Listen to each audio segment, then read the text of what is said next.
Olá, meus alunos! Vamos à aula sobre corpos redondos. E esses corpos redondos não são estranhos para vocês. Além de vocês terem visto, provavelmente, alguma vez na vida, no cotidiano de vocês, nós já vimos, agora há pouco, no GeoGebra, como é esses elementos e quais são os principais elementos dele. Então, qual é o objetivo desta aula? O objetivo é apresentar as fórmulas para calcular o volume e a área desses sólidos. E a gente começa estudando o cilindro. Assim como no caso de prismas, temos também um processo para se construir um cilindro. E esse processo é basicamente idêntico ao que nós fizemos em prismas. A diferença é que na base, em vez de termos um polígono, nós temos um círculo. Então, o que é que nós precisamos para construir um cilindro?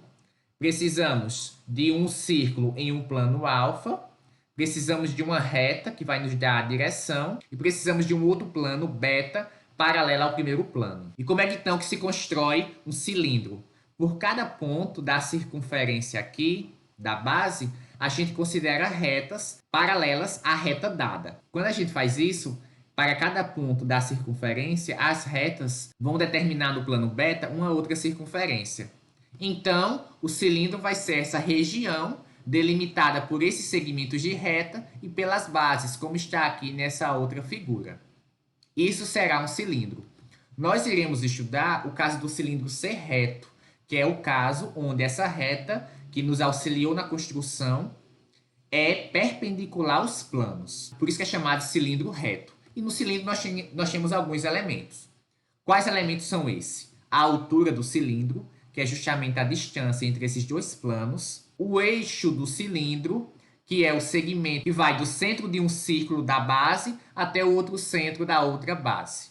Nós temos as geratrizes, que são justamente esses segmentos de retas congruentes a esse MN, da reta que nos auxiliou a gerar.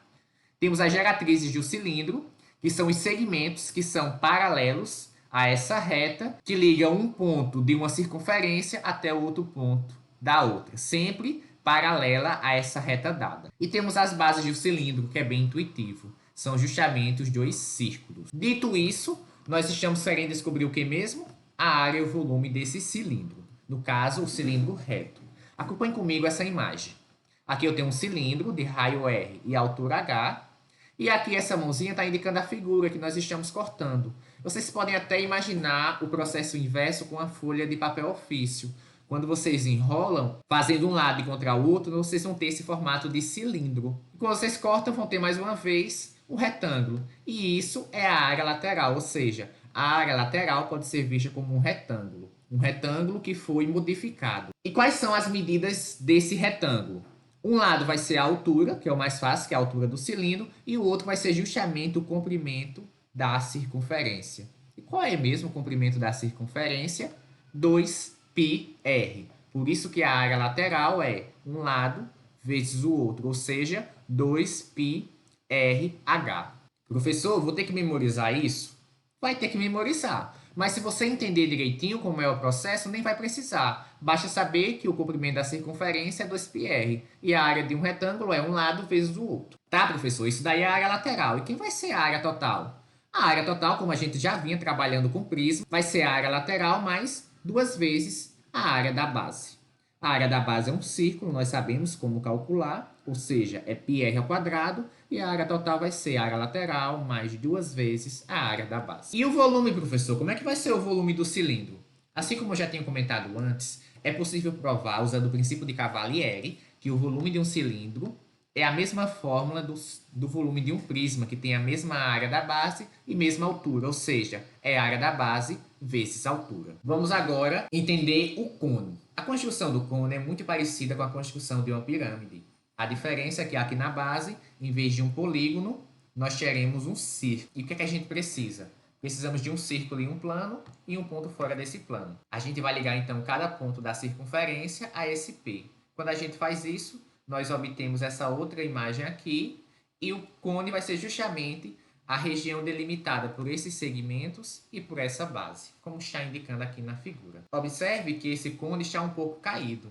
Esse é o caso de termos um cone oblíquo, assim como as pirâmides. Nós iremos trabalhar o caso do cone ser reto, ou seja, onde esse ponto P está mais aqui para cima. Vamos estudar os elementos do cone. Esse círculo aqui, inicial, é chamado base do cone. Esse ponto P aqui é chamado vértice. A altura é a distância de P até a base. No nosso caso, quando trabalharmos com cone reto, a distância vai ser o segmento que liga P até o centro da base. O eixo do cone é justamente esse segmento que liga o centro da base até o ponto P, ou seja, no caso de termos um cone reto, a altura e o eixo do cone terão as mesmas medidas. E temos as geratrizes, que eu já tinha até comentado com vocês. São os segmentos que ligam o vértice até algum ponto da circunferência.